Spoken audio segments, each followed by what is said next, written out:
Hello, and thanks for joining us for this edition of Currents Up Close.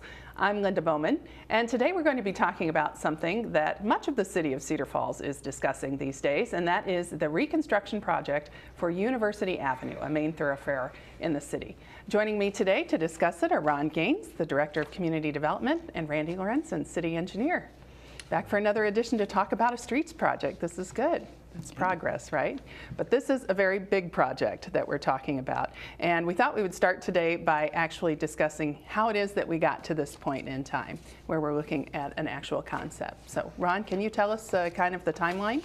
Yeah, I think Randy and I have been working on this project for quite some time, even back further than 2008. But what you can see is in 2008, the city of Cedar Falls, the city of Waterloo, and the Iowa DOT partnered to put together a project for University Avenue from Highway 63 all the way to Highway 58. And so in 2008, we identified the needs of the project and looking at what type of project this would be and trying to address all of the components that would go with that. And that's kind of a complete streets theory. And from 2008 to 2010, the University Avenue corridor study was completed and by a consultant by AECOM, and then we had another consultant that the DOT hired, Kittleson, and they looked at some of the same things, looked at some concepts going through there to complete the environmental assessment portion of the process. And really what that is that's looking at the area where the project would be done to establish what type of disruptions would be in the corridor and if they would have any environmental impacts. Now, I think this is probably a good place to mention that in August 1 of 2014, the city of Cedar Falls actually took possession of University Avenue where there was a transfer of jurisdiction. So since August 1st, we have been working very diligently to come up with the design in order to get construction out there, because I think, as everyone would agree, the condition of University Avenue is not going to last much longer. Mm-hmm.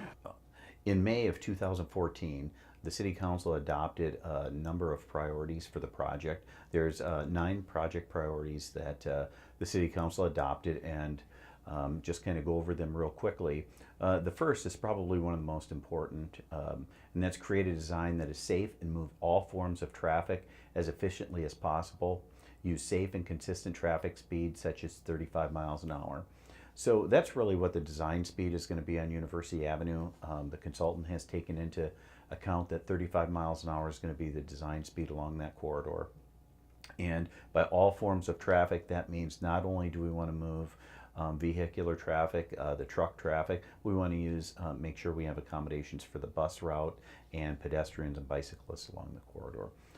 Some of the others is design a 4-lane roadway to relocate defective and deficient utilities in the process. What we're doing is we're doing a total reconstruction of this entire project. So not only are you going to see a new riding surface, you're going to see new pedestrian accommodations, you're going to see new sanitary sewer, water main, utilities, those type of things. What we'll do, one of the next priorities is to construct safe pedestrian and mass transit links. I touched on that a little bit here, but that is really one of the amenities that we're putting along this corridor. We will have a trail on the south side and other pedestrian accommodations such as sidewalk on the north side. We're going to have places for buses to turn out and pick up their passengers in a safe manner and such. One of the things that on-road bicycle accommodations were always one of the considerations. However, just because a number of things associated with costs and safety and some of the accommodations, that has dropped out of consideration right now in the 3 alternatives that the City Council will go to. And the 3 alternatives really are kind of generically named 2B, 2C, and 4C. And as you can see, the 2B has all signals, and the SPUI stands for a single point urban interchange, and that would be right at Highway 58, combining 2 two traffic signals into one right there. That would have all signals, which is eight traffic signals along the corridor. And some of the major changes of each is listed below. Option 2C is signals and roundabouts, which would have two roundabouts, one located at Waterloo Road and the other at Cedar Heights Drive. And then 4C is the roundabout and signal option, which consists of mainly 6 roundabouts and 2 signals, and those signals being at Midway Drive and Round Street. Ultimately, what happened is the City Council decided with 4C as their preferred alternative. And as you can see, one of the 3 main reasons is the cost. 4C is the cheapest alternative. It's also the safest alternative, along with moves traffic the most efficiently through the corridor. Those are primarily the reasons why the City Council selected those. Looking forward in the next few months, what we're going to be looking at is between 2015, looking at acquiring the right-of-way that we need, and then hopefully starting 3 years of construction starting in 2016. So it's been several years and we have a few more to go yet, but we're at a point where we can really dive into some of the details.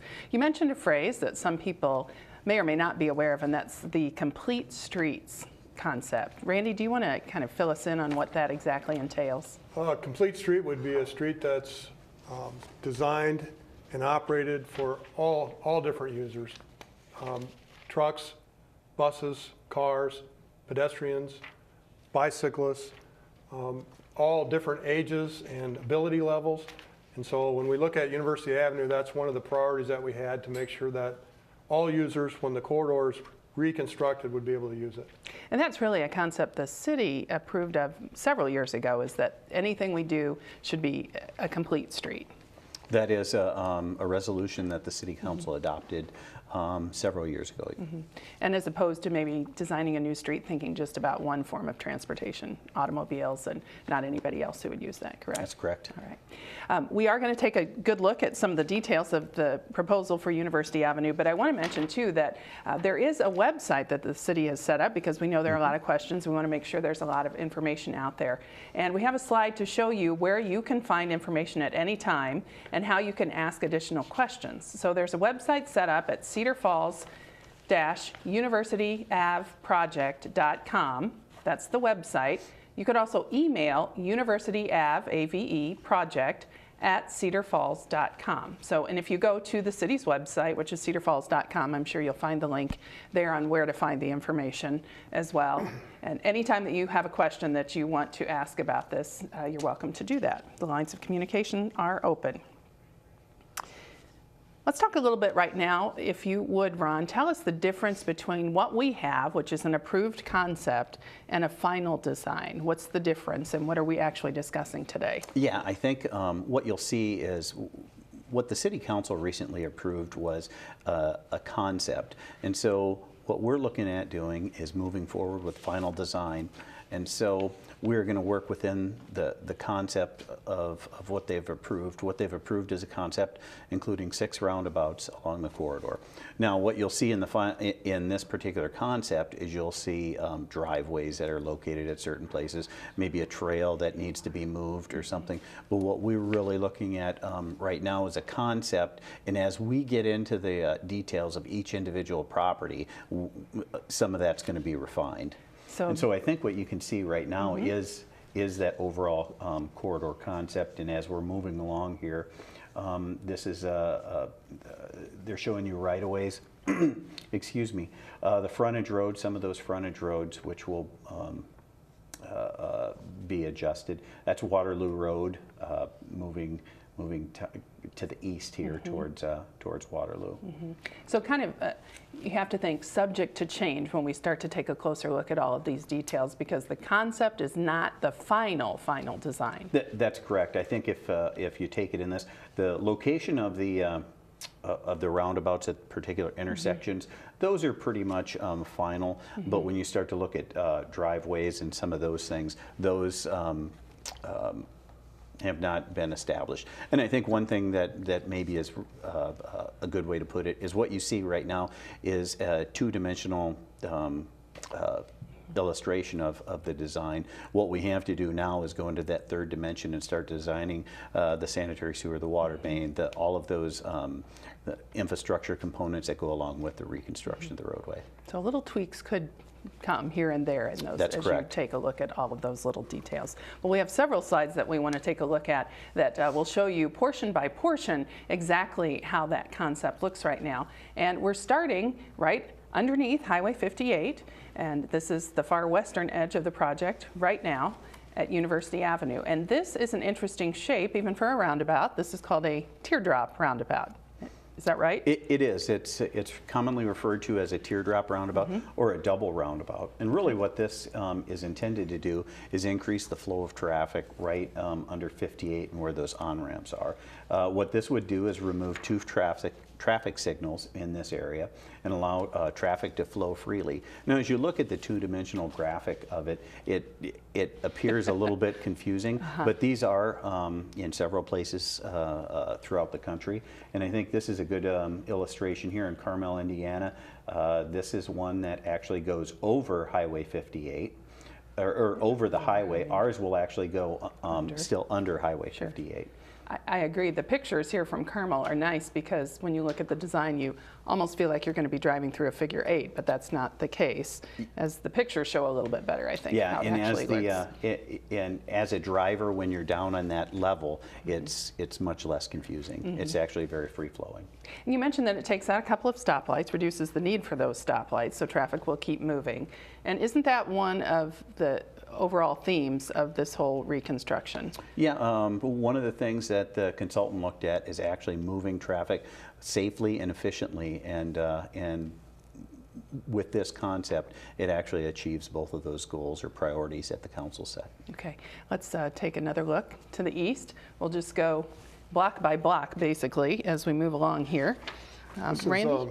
This is Boulder Drive intersection. You'll notice right now Boulder Drive is a right in, right out intersection. This is where the proposed third roundabout would be.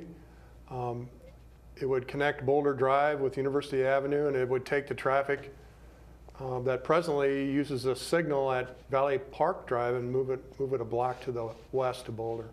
Okay.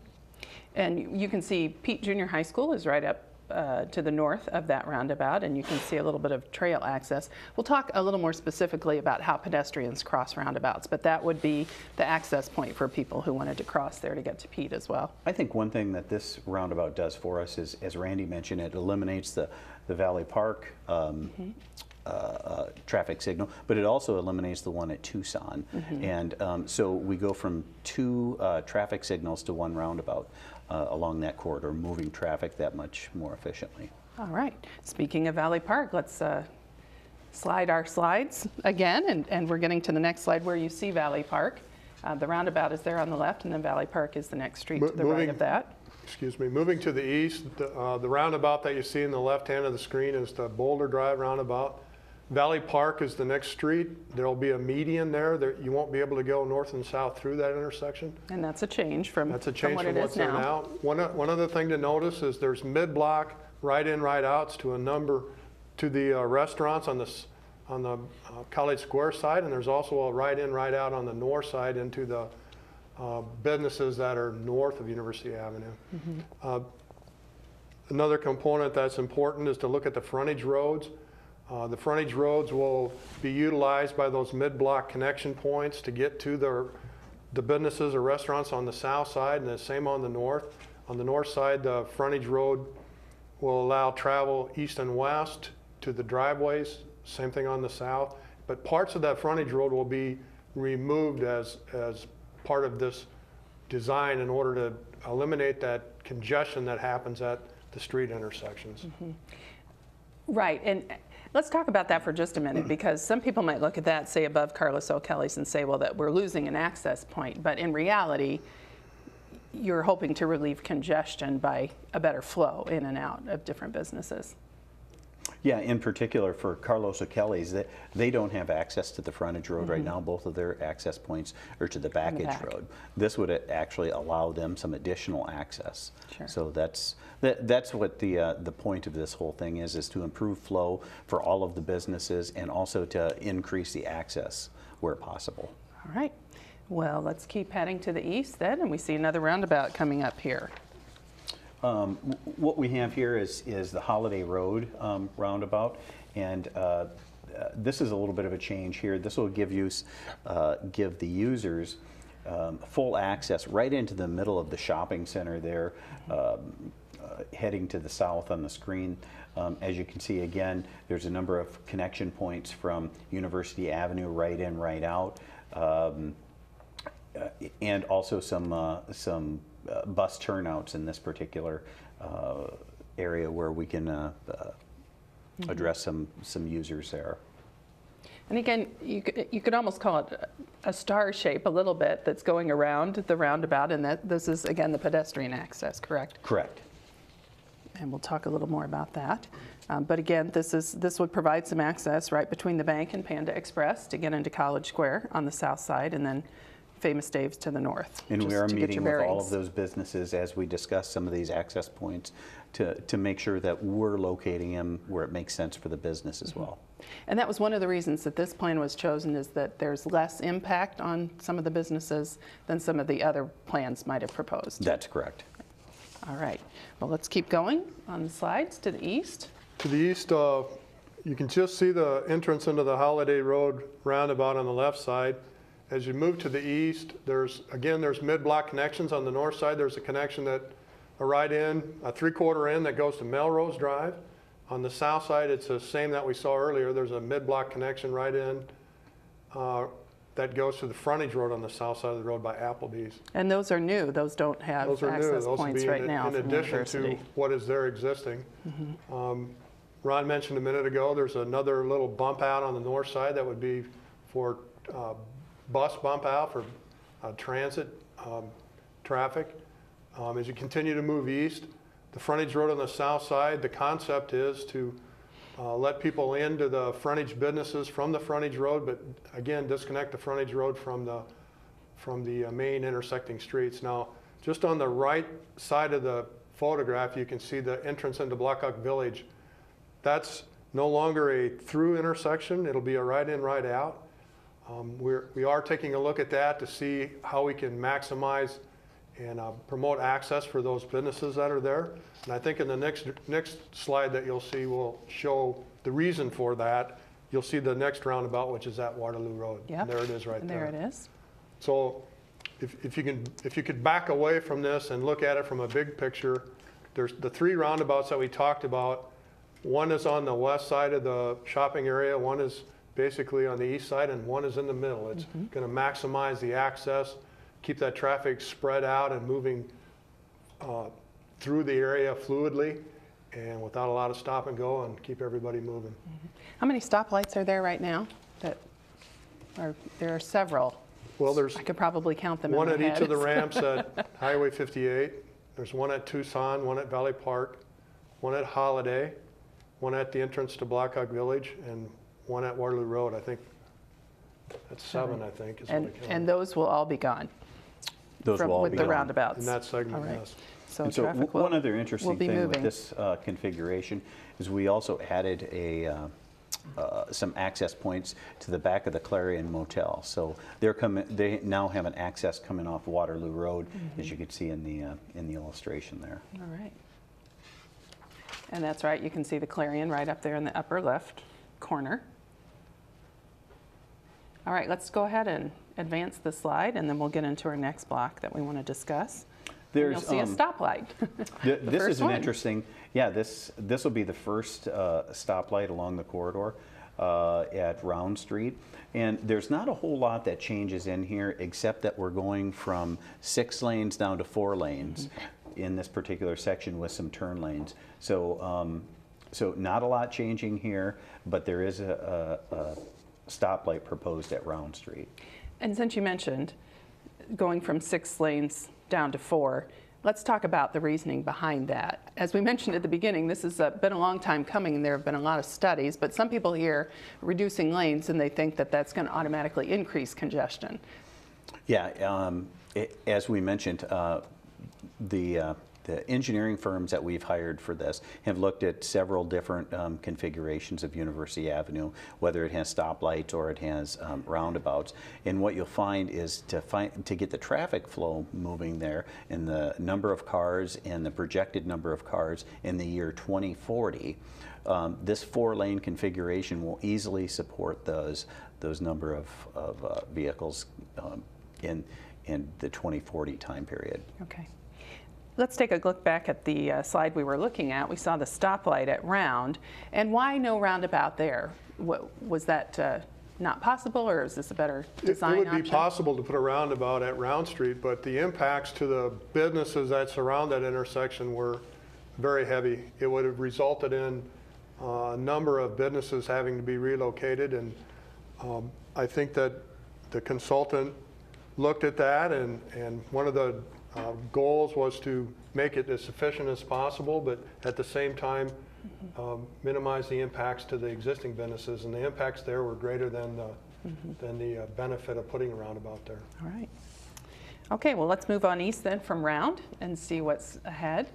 Not a whole lot of change that I can see on this slide, but No, I think this again is a stretch that the only thing you'll really see is a reduction in lanes, a reduction in 1 lane in each direction. So again, 2 lanes in each direction moving through this part of the corridor. and as you can see, we're passing Peralta. Now we'll just keep going east. Now as we move to the east, now we're approaching the Cedar Heights Drive intersection. The roundabout in the lower right of the picture is the Cedar Heights University Avenue intersection. One interesting component of this intersection was the crash rates that are existing and historically found at that intersection can be greatly reduced by a roundabout.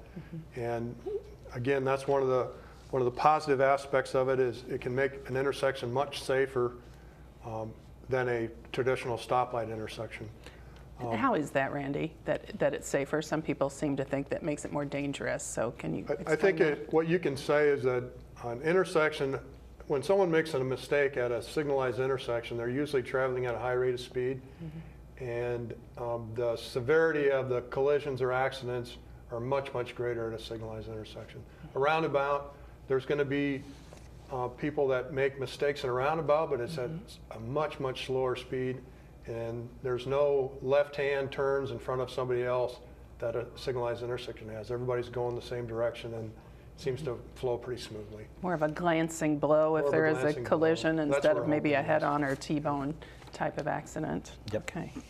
Something as well on that slide that we were talking about, I don't know if we can go back one. There we are. Bicentennial is actually going to have an access point that it did not have, and there are several smaller businesses up in that area. We actually reconstructed Bicentennial not that many years ago, and we looked at trying to get a connection to University at that time, but with the 6-lane configuration in there, the turning radius for trucks was too tight. We couldn't make it work. Now, as you're reducing the footprint of the road, this becomes a real viable access, and that's one of the components that the consultants found would be a positive improvement, would be making a connection with Bicentennial. Kind of improves the flow, I think, for Improve all the of those flow, yeah. businesses there. All right, we'll advance on to the east and go past Cedar Heights now. This is a familiar area, I think, to a lot of people. There's a Blackhawk Reynolds, and then L&M Transmission, the Goodwill store, Scenic Drive as we come up on Scenic. And really, this is the, right now, this is the east end of the project. What we have is Midway Drive, and that's the corporate boundaries between Cedar Falls and Waterloo.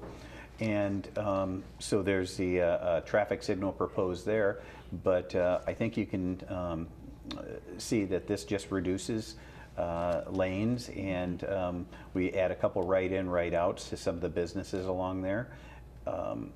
So this stretch is very similar to the way it is today, except the roundabout at Cedar Heights. All right, and then we'll end the Cedar Falls portion of the project right there at Midway Drive.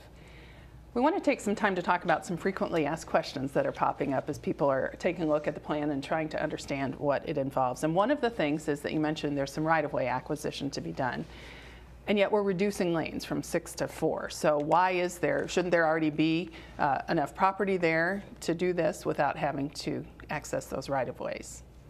Sure, I'll start, and hopefully Randy can jump in All here. right. But if you look at the cross-section that we'll have showing up here, this is the typical section of the roadway, what it will look like right now. It'll have the 2 lanes in each direction, and imagine that you were kind of standing here looking to the east. So you would have a 10-foot trail section on the south side, a 5-foot pedestrian walkway on the north side, and 2 lanes of traffic in each direction.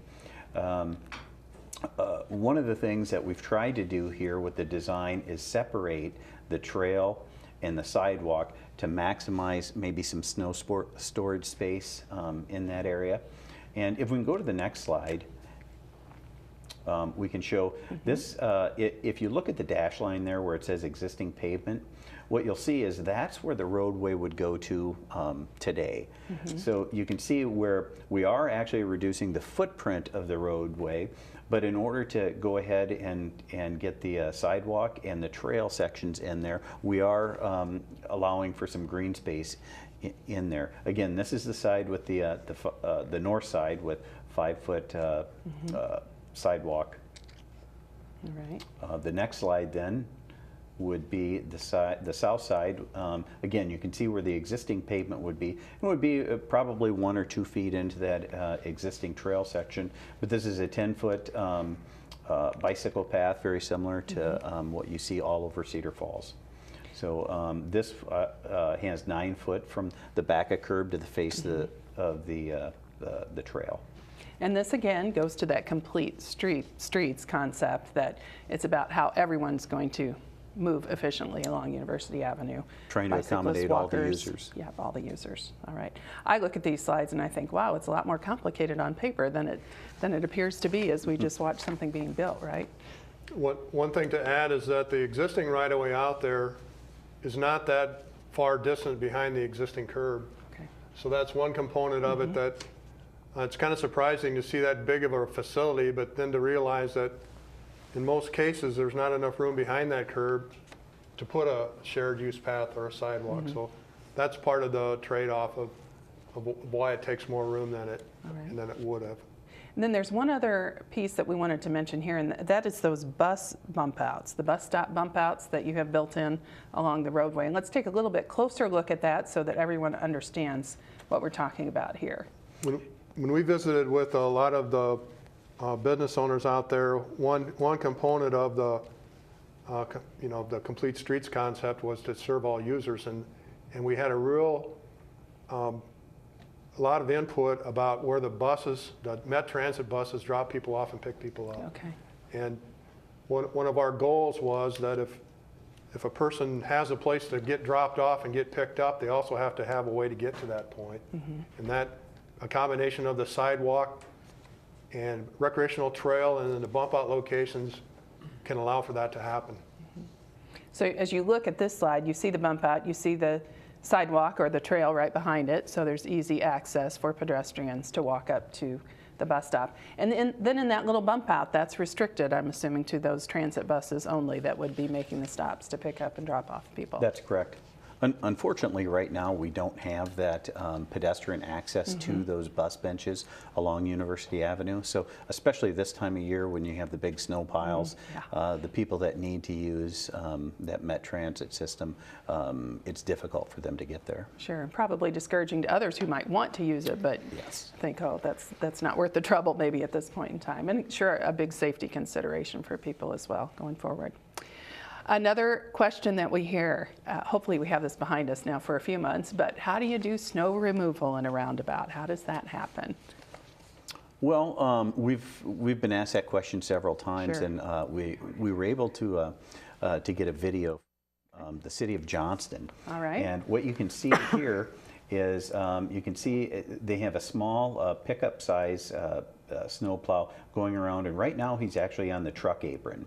And Okay. so he's plowing the snow off of the truck apron. He's going to go around one more time here and actually plow that snow a little bit further off of the truck apron. And then, as you can see, some of in the traffic heading at us, what you'll see is two larger plows are going to go around and do that snow plow removal following him. So here they go. They're going to pull out now. This video is a little bit slow, but so you'll have one of the larger Okay. size plows on the inside, and then since this is a double roundabout, what you'll see is the plow following the first plow, and they are actually removing that. Now, what we've heard from the public works officials for the city of Johnston is this really helps them out, is a little bit safer maneuver.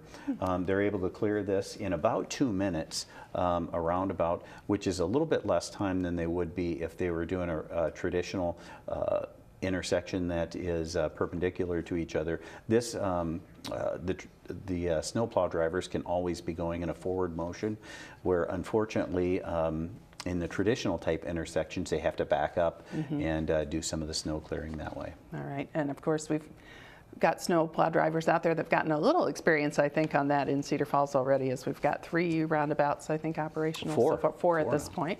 Yes, so. All right, well, now we've seen how the snowplow drivers handle it. How do the rest of us drive that? And that's always a burning question. How do I drive through a roundabout? How do I get my vehicle through it? So we have another piece of information for you to watch and learn.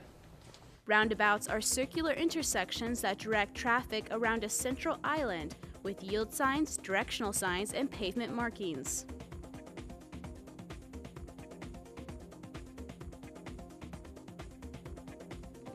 As you enter a roundabout, be sure to slow down to the posted speed as you approach. Choose a lane before entering. If you're making a left turn or a U-turn, stay in the left lane and signal left. If you're making a right turn, use the right lane and signal right. Either lane will allow you to continue straight. Be sure to stay in your lane and signal to exit. While driving, keep an eye out and yield for pedestrians walking through the crosswalks.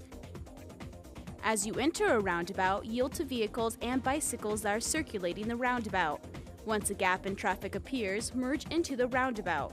Another thing to remember when navigating through a roundabout is to always assume trucks need all available space and to not pass them. Also, be sure to clear the roundabout for emergency vehicles.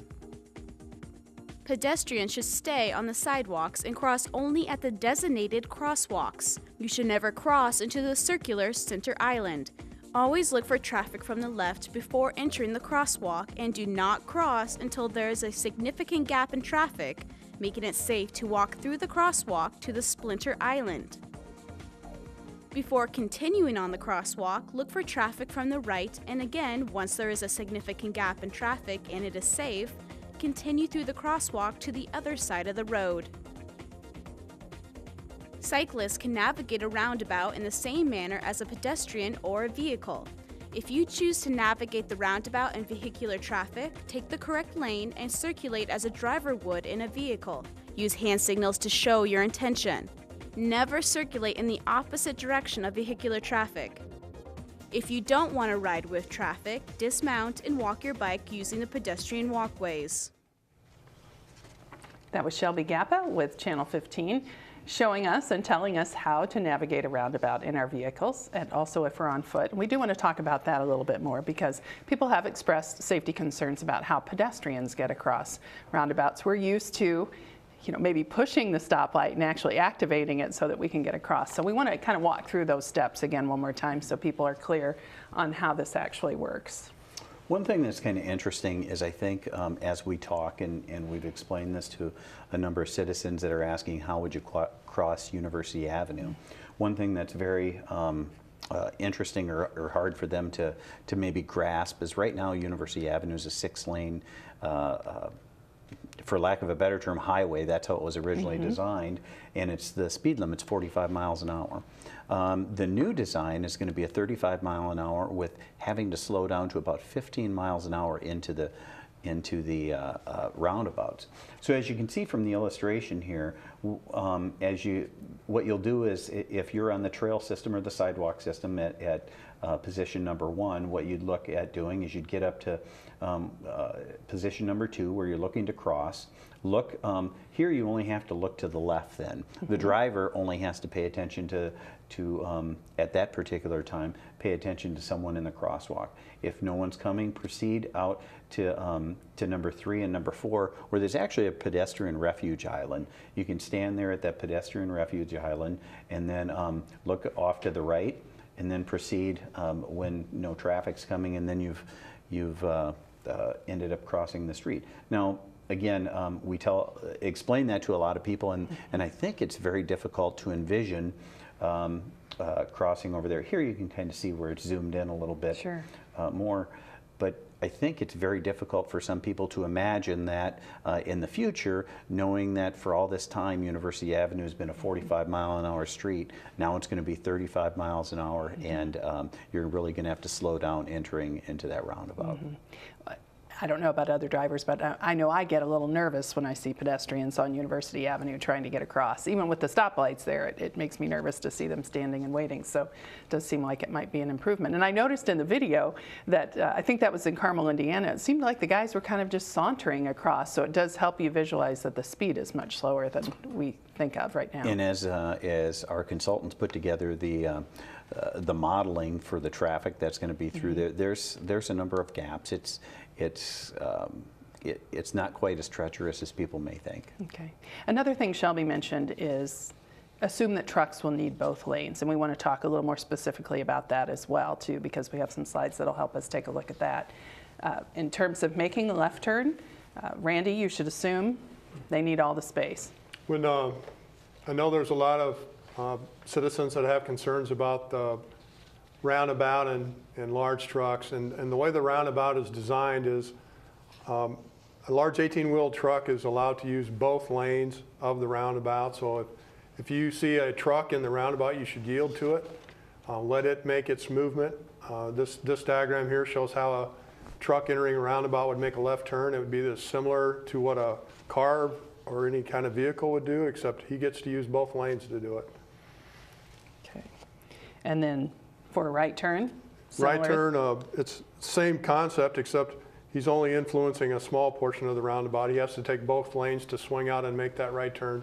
Same thing applies there to the vehicular traffic. They would have to yield to the truck while he makes his movement and clears the roundabout. And if the truck is going all the way through, not making a turn? Again, it's the same concept. As he approaches it, he has to swing out to the left so that he can make the turn to the right. There's also the orange area in the middle is a truck apron. This footprint doesn't show utilizing that, but that orange area is also designed so that if the trailer has to ride up on it, it's designed for that. It's okay to do that. Now what we've been talking about is semi-trucks. It's different for school buses. They have a smaller footprint on the road and only need one lane and a roundabout, correct? Correct. The way the roundabouts are designed is that if for some reason two school buses came to side by side into a roundabout, they would both be able to maneuver the roundabout without encroaching on each other's lane. So a school bus has the same maneuvering requirements as a car would have, and they'll be designed so that they can stay within that lane. Mm-hmm. All right. Well, we're doing a little public education right now, but what are the plans going forward? There are questions about how you navigate roundabouts, those kinds of things, and how else do you plan to spread the word as we prepare for this? Well, a couple things. The first one is our consultant is working towards completing 30% design plans. So we'll be moving forward, speaking with all of the businesses and trying to get what our needs are going to be for right-of-way. The second thing will be is we will then hire our consultant to go in and do a final design.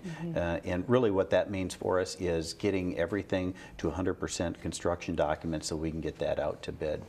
In that design contract, what we plan on doing is this consultant's done a number of public outreach and education programs all over the state of Iowa. So we're really hoping to hire them and have them do some of that public outreach and education so we can educate more of our drivers about using the roundabouts. All right.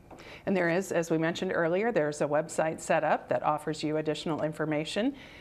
And if you have questions, we have a way for you to ask those questions specifically to the city. The website is cedarfalls-universityavproject.com. And that's AVE when I say AV, universityAVEproject.com. And the email is universityavproject@cedarfalls.com. Website and email up there for you if you have questions or want to find out more information. And so the next steps, we have to finalize the design.